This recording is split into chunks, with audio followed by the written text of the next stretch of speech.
Hello my dear students, welcome back to my YouTube channel English सीखे। Guys, आज मैं फिर से आप लोग के लिए एक नए वीडियो के साथ आई हूँ जिसमें मैं आपको डॉट क्लियरिंग सेशन देने वाली हूँ। और ये डॉट क्लियरिंग सेशन का फर्स्ट डे है जिसमें मैं आपके द्वारा पूछे गए क्वेश्चंस को इसमें बताऊंगी और डील करूंगी अच्छे से, इसमें एनालाइज करके मैं बताऊंगी। और गाइस, इसमें ये बेनिफिट होने वाला है कि जो कमेंट्स में मैं बता नहीं पाती थी अच्छे से, ना आपको डील कर पाती थी अच्छे से, ना एक्सप्लेन करके बता पाती थी, लेकिन यहाँ पे ये फ़ायदा होने वाला है कि मैं आपके क्वेश्चंस को एकदम सटीक तरीके से और इसे डिफाइन करके अच्छे से एक्सप्लेन करके बताऊंगी। और इसमें आपको अच्छे से और भी एग्जांपल्स मिलेंगे और अच्छे से समझ में आएंगे।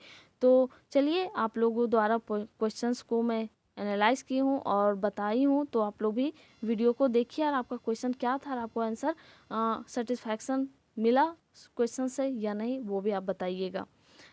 तो पहला जो क्वेश्चन मैंने पिक किया वो है, औसम अकेला ने पूछा था कि हु वर्सेस हुम वर्सेस हुज का डिफरेंस बताना है। तो इसका अलग अलग यूज कहाँ पे करते हैं, किस जगह में किसका यूज करेंगे, कहाँ पे हु का यूज करेंगे, कहाँ पे हुम का यूज करेंगे, या फिर कहाँ पे हुज का यूज करेंगे। तो पहला जो है difference between who, whom and whose. पहला क्या है, हु का बताती हूँ। Who is a subject pronoun like he she they. जैसे कि हु जो होता है वो सब्जेक्ट होता है, सब्जेक्ट प्रोनाउन होता है, जैसे कि ही सी दे, ये सब क्या होता है, सब्जेक्ट प्रोनाउन बोला जाता है इन लोगों को।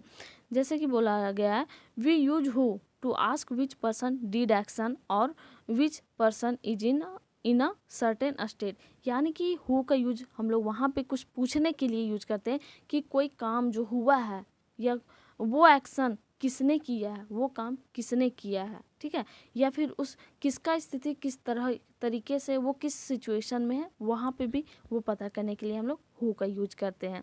जैसे कि क्वेश्चन पूछा जा रहा है, हु एट माई लंच, यानी कि मेरा जो लंच है वो किसने खाया। मुझे पता है कि मेरा लंच गायब है, मेरा लंच कोई खा गया है, तो किसने खाया वो तो हम पूछेंगे ना।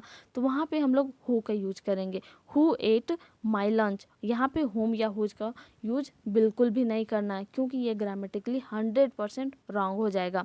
हु एट माई लंच, मेरा लंच किसने खाया। दूसरा है, who is your class teacher. मुझे पता है और सभी को पता है कि हर क्लास में टीचर होते हैं, क्लास टीचर्स भी होते हैं। तो जब हम किसी को पूछते हैं कि तुम्हारे क्लास टीचर कौन है, तो who is your class teacher ऐसे पूछेंगे, ऐसा नहीं कि हुम इज योर क्लास टीचर, ये गलत होगा। तो वहाँ पे जब हम पूछते हैं यानी कि सब्जेक्ट के बारे में बात करते हैं तो हु का यूज करेंगे, ठीक है। दूसरा है, whom is an objective pronoun like him her their etc. जब हम लोग जो हुम होता है वो ऑब्जेक्टिव प्रोनाउन होता है, हु था सब्जेक्टिव प्रोनाउन, लेकिन हुम जो है वो ऑब्जेक्टिव प्रोनाउन होता है। जैसे कि हिम हर देयर ये सब बोलते हैं ना, तो वो ऑब्जेक्टिव प्रोनाउंस होते हैं, ठीक है। We use whom to ask which person received an action. यानी कि गाइस, जो कोई काम हुआ है यानी कि कोई कुछ हुआ है तो वो किसने रिसीव किया है, किसने प्राप्त किया है, उस चीज़ को हम लोग पूछने के लिए हम लोग क्या करते हैं, होम का यूज करते हैं। और ये सब जो तीनों यूज होता है, होम, हु और हुज, ये क्वेश्चन पूछने के लिए ही यूज किया जाता है, ठीक है। जैसे कि यहाँ पे क्वेश्चन पूछा जा रहा है, who are you going to take lunch with. यानी कि मुझे पता है कि आप लंच करने जा रहे हैं, लेकिन आप किसके साथ लंच करने जा रहे हैं ये तो नहीं पता। तो हम वहाँ पे क्या पूछेंगे, whom are you going to take lunch with, आप लंच किसके साथ करने जा रहे हैं। दूसरा जो एग्जाम्पल है, who did they choose as class monitor. यानी कि वे लोग किसको क्लास मॉनिटर चुने हैं, वो पद है, वो पद किसको मिला है, यानी कि क्लास मॉनिटर का जो पद होगा वो किसने रिसीव किया है, ठीक है। तो वहाँ पे रिसीव करने की बात आ गई, तो वहाँ पे हम लोग हुम का यूज करेंगे। और तीसरा जो मैटर आता है, तीसरा जो वर्ड है, whose. Whose is a possessive pronoun like he, his, our, etc. यानी कि जैसे कि हिज, आवर, ये सब जो होते हैं उन लोग पॉजेसिव प्रोनाउंस होते हैं। और हुज क्या है, एक पॉजेसिव प्रोनाउन है, ठीक है। We use whose to find out which person something belongs to. यानी कि यहाँ पे बात है कि जो सामान है, कोई चीज़, मान लीजिए कि आपके पास दो फ़ोन है, एक फ़ोन आपका है लेकिन दूसरा जो फ़ोन हो किसी और का है, तो मैं जब पूछूंगी आपसे ये दूसरा फ़ोन किसका है, तो पूछेंगे ना तो वहाँ पे हम लोग हुज का यूज करेंगे। समझिए कि जो मास्टर होता है या फिर किसी जो अपने सामान का ऑनर होता है, किसी चीज़ का ऑनर होता है, तो वहाँ पे मास्टर के लिए, ऑनर के लिए हम लोग हुज का यूज करते हैं। जैसे कि हुज मोबाइल इज़ दिस, यह फ़ोन किसका है, हम लोग पूछेंगे whose owner of this phone, यहाँ पे अलग, लेकिन यहाँ पे हुज मोबाइल इज़ दिस यानी कि यह फ़ोन किसका है। ठीक है, इसका यह फ़ोन किसका है यानी कि ये फ़ोन किसका है, किसके द्वारा मतलब किसका है, किससे बिलोंग करता है। ठीक है, हुज पेन इज़ दिस, यह पेन किसका है। हुज पेन इज़ दिस, यह पेन किसका है। और दूसरा अब जो क्वेश्चन मैं ली हूँ वो सत्यपाल ने पूछा है। उन्होंने पूछा है कि we have reached office, we have arrived at office, we have got to office. पहुंचने के संदर्भ में reach, arrive, get to interchangeable है या सिचुएशन पर डिपेंड करता है। तो यहाँ पे गाइज मैं इन लोग का डिफरेंस लेकर आई हूँ, आप लोग देखिए। Reach versus arrive versus get to. तो यहाँ पे जो रीच होता है, reach and arrive are very similar. जैसे बोलते हैं ना, बहुत ऐसे वर्ड्स होते हैं जो सिमिलर होते हैं, एक जैसा होते हैं। तो यहाँ पे रीच और अराइव भी सिमिलर होता है, दोनों का मतलब होता है पहुँचना, है ना। तो दोनों का मतलब होता है पहुँचना, लेकिन दोनों का अलग अलग वे में हम लोग यूज करते हैं। कैसे यूज करते हैं, जैसे कि यहाँ पे और एक बात और है, दे इम्प्लाई, इम्प्लाई का मतलब होता है मीन, दे इम्प्लाई का मतलब होता है mean. You made it to the final destination, यानी कि रीच या अराइव का मतलब क्या होता है। जब आप किसी सेंटेंस में रीच या अराइव का यूज करते हैं, मतलब समझिए कि आप लास्ट पोजीशन में, यानी कि लास्ट जो आपका एम है वो आप अपने डेस्टिनेशन में, अपने निश्चित किए गए जगह में आप पहुंच चुके हैं, वहाँ पे हम लोग रीच या अराइव का यूज करते हैं। लेकिन वो भी अलग अलग तरीके में यूज किया जाता है। पहुंच तो गए हैं दोनों तरीके, लेकिन वहाँ पे कब यूज करेंगे अराइव का और कब रीच का, वो भी अलग है। Reach means to, reach means to your destination by facing any kind of difficulty, tribulation और ट्रायल्स। यानी कि जब आप कभी भी, जहाँ पे भी हम क्या बोलते हैं, जब हम अपने डेस्टिनेशन में जा रहे होते हैं, उस दौरान अगर हमें अपने डिफ़िकल्टीज़ का सामना करना पड़े, तो उस टाइम हम लोग क्या करते हैं, यूज करते हैं रीच का। और गाइज जो ट्रिब्यूलेशंस होता है, जो उसका मतलब भी होता है समस्या। ठीक है, डिफ़िकल्टी का मतलब भी समस्या होता है, और ट्रायल्स का मतलब होता है वो भी समस्या। मतलब जो भी आप जो भी प्रॉब्लम अगर फेस करते हैं जाने टाइम, अपने एम को अचीव करने टाइम, तो उस टाइम रीच का यूज कर सकते हैं। जैसे कि एग्जांपल्स मैं ली हूँ, I lost my purse but I bought a gift for you. यानी कि मेन है आपका क्या, यहाँ पे रीच का यूज तो नहीं किया गया, लेकिन आपका एम है यहाँ पे क्या है, गिफ्ट खरीदना। आप पर्स खो गए लेकिन आपने गिफ्ट खरीदा, आपका एम है गिफ्ट खरीदना। और साथ ही साथ अगर आप इस तरह से बोल सकते हैं, I my car, guys my car got punctured but I reached my office. यानी कि मेरा कार जो है वो पंचर हो गया, लेकिन मैं अपने ऑफिस पहुंच गया। My car got punctured but I reached my office. Arrive का मतलब अब क्या होता है, arrive means to come at a destination without any difficulty. यानी कि अराइव का मतलब होता है कि आप लोग को क्या हो, जो आपका डेस्टिनेशन, जो आपका निश्चित किया गया जगह है, वहाँ पे आप बिना डिफ़िकल्टी का, बिना किसी समस्या का आप पहुँच जाते हैं। It is also used in a content of transportations like trains, planes, buses etc। यानी कि जो बस होता है, ट्रेन होता है, वो सब ट्रांसपोर्टेशंस का जितना भी ट्रैवलिंग चीज़ें होती है, ट्रैवल के यूज में हम लोग क्या यूज करते हैं, अराइव का यूज करते हैं। जैसे कि एग्जांपल हम लेते हैं, I have arrived at a conclusion. Conclusion क्या होता है, यहाँ तो ट्रांसपोर्टेशन की बात नहीं की जा रही है, लेकिन आपका जो एम है वो क्या है, कंक्लूजन पे पहुँचना। मान लीजिए आप कोई मैथ सॉल्व कर रहे हैं, तो आपको क्वेश्चन शुरू कीजिएगा, आप उसके आंसर तक पहुँचिएगा ना, तो वहाँ पे आई अराइव्ड एट अ कंक्लूजन। यहाँ पे आप कोई बात पे सोच रहे हैं, तो आपको कंक्लूजन, उसका निचोड़ तो निकालना होगा ना, तो वहाँ पे हम लोग अराइव्ड का यूज कर सकते हैं।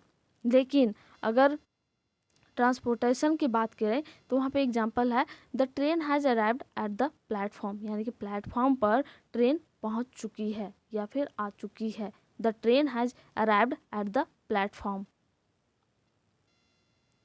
तीसरा है गेट टू, यानी कि it is simply mean reach. Reach, get to का मतलब ही होता है रीच, यानी पहुंचना, वो भी पहुंचना, ये भी पहुंचना, अराइव भी मतलब पहुंचना।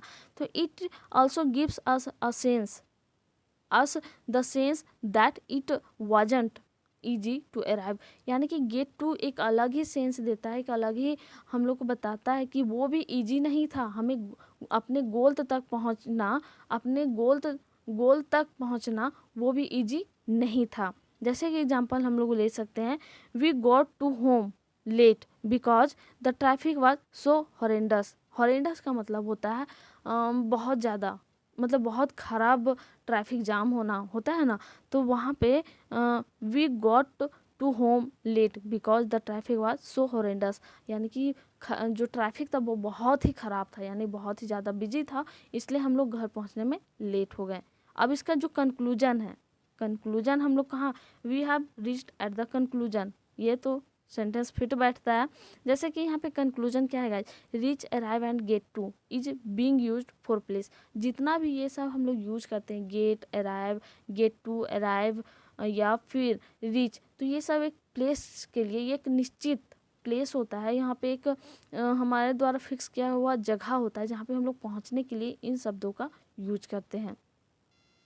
तीसरा जो क्वेश्चन है, can we use double will in a sentence, it should be when I come in. मतलब गाइज यहाँ पे क्वेश्चन जो पूछा गया है कि एक सेंटेंस में 2 बार विल यूज कर सकते हैं या नहीं, तो उसका भी मैं लाई हूँ। देखिए, can we use will twice in one sentence, तो there is no general rule against using will twice in the sentence, यानी कि जो विल को यूज करने का कोई जनरल रूल नहीं होता है, ठीक है, कोई भी जनरल रूल नहीं होता है। However your sentence is wrong because adverbial clause with do not usually use the modal will to indicate future time within a when clause, that time you can use the simple tense। यानी कि guys जब हम लोग क्या करते हैं, adverbial clause का use करते हैं, दैट टाइम हम लोग किसी भी फ्यूचर टाइम को रिप्रेजेंट करने के लिए या फिर इंडिकेट करने के लिए, एक तरह से मॉडल है ना विल, तो एक मॉडल भी है जहाँ पे हम लोग मॉडल का यूज़ करते हैं, तो वहाँ पे हम लोग विल का यूज़ नहीं भी करेंगे। अगर हम लोग विल को स्किप कर दें और उस टाइम हम लोग सिंपल टेंस में, सिंपल इंडिफिनिट टेंस में अगर उस स्ट्रक्चर को हम लोग बनाते हैं, दैट टाइम भी हम लोग को वही सेंस मिलेगा। जैसे कि हम लोग एग्जाम्पल लेते हैं, when you come to see me we will have dinner together, ठीक है। यहाँ पे इस तरह से भी आप बना सकते थे, when you will come to meet me we will have dinner together. लेकिन ये अगर आप विल करते हैं तो आप लोग को पता ही है कि विल में हम लोग फ्यूचर टाइम को इंडिकेट करें, लेकिन अगर विल को भी हम लोग स्किप कर देते हैं, नहीं लिखते हैं या फिर नहीं बोलते हैं, तो भी वही सेंस मिलेगा। तो विल हम लोग यूज कर भी सकते हैं, नहीं भी कर सकते, इसमें कोई जनरल रूल नहीं है। तो when you come to see me we will have dinner together. और गाइज एक और हमको कमेंट आया था कि सुनील कुमार ने किया था, उन्होंने बोला था कि फुल मूवी में वीडियो बनाना। तो गाइज मैं आप लोग को बता देना चाहती हूँ कि फुल वीडियो में movie banana it's very difficult, क्योंकि ये बहुत ही ज़्यादा लंबा हो जाएगा। और इतना लेंदी वीडियो, आई थिंक 3 घंटे का वीडियो मतलब मैक्सिमम अगर माने भी तो 2 घंटे से एबव का मूवी होता है। तो इतना देर का वीडियो बनाना क्या, मैं बना दूंगी, लेकिन वो बहुत ज़्यादा लंबा हो जाएगा, इसलिए शॉर्ट्स ही रहे तो वही अच्छा होता है। तो मैं वीडियो के क्लिप्स को कंटिन्यू रखती हूँ, इसलिए मैं कंटिन्यू रखती हूँ। कभी जब भी अब मैं वीडियोस बनाती हूँ एक मूवी पे, तो कंटिन्यू धीरे धीरे करके आगे बढ़ाती जाती हूँ। और नेक्स्ट जो क्वेश्चन है वो फिर सत्यपाल का है कि मैम मतलब वेलकम टू यू का हिंदी अनुवाद होता है आपका स्वागत है, ये तो सही है, लेकिन जो इसी तरह से क्या यूज़ किया जाता है, वेलकम टू इंडियन रेलवे, यानी कि भारतीय रेलवे में आपका स्वागत है, ये होता है। लेकिन यहाँ पे भारतीय रेलवे का स्वागत है नहीं होगा गाइस, क्यों, कारण बताती हूँ। मतलब इसमें मैं पूरा क्या बोल सकते हैं 99% क्लियर हूँ। 1% थोड़ा सा मुझे भी कन्फ्यूजन हो रहा है, लेकिन मैं अगर इसके बारे में आपको अच्छे से पता है और भी नॉलेज है आपको तो आप भी कमेंट कर सकते हैं, लेकिन मैं बताती हूँ वो क्या है। देखिए, if we welcome someone then we can use welcome to you, this is the other way to welcome someone. यानी कि किसी को हम जब स्वागत करते हैं अपने घर में, अपने ऑफिस में, अपने क्या बोल सकते हैं क्लास में, या फिर अपने पार्टीज में, तो वहाँ पे हम वेलकम टू यू यूज कर सकते हैं। ठीक है, जैसे कि वेलकम, यू आर वेलकम, या फिर यू आर मोस्ट वेलकम। ये सब बहुत तरीके हैं कहने का, किसी का स्वागत करने का। स्वागत करने के टाइम वेलकम टू यू हम लोग यूज कर सकते हैं। ठीक है, लेकिन it should always be welcome to when used as an exclamation। Exclamation का मतलब होता है आश्चर्य के साथ किसी को हम बोलते हैं ना। मान लीजिए हम अमेरिका चले गए हैं, ठीक है, हम तो इंडियन हैं लेकिन हम अमेरिका चले गए और वहाँ पे हम किसी अपने दोस्त को देख लें जो इंडियन दोस्त हो मेरा, तो वहाँ पे हम सडनली तो बोलेंगे ना, wow you are here, welcome to America. तो यहाँ पे टू का यूज करेंगे। It may be said welcome to India, Indian railway, या फिर as we say welcome to India, welcome to my house etc।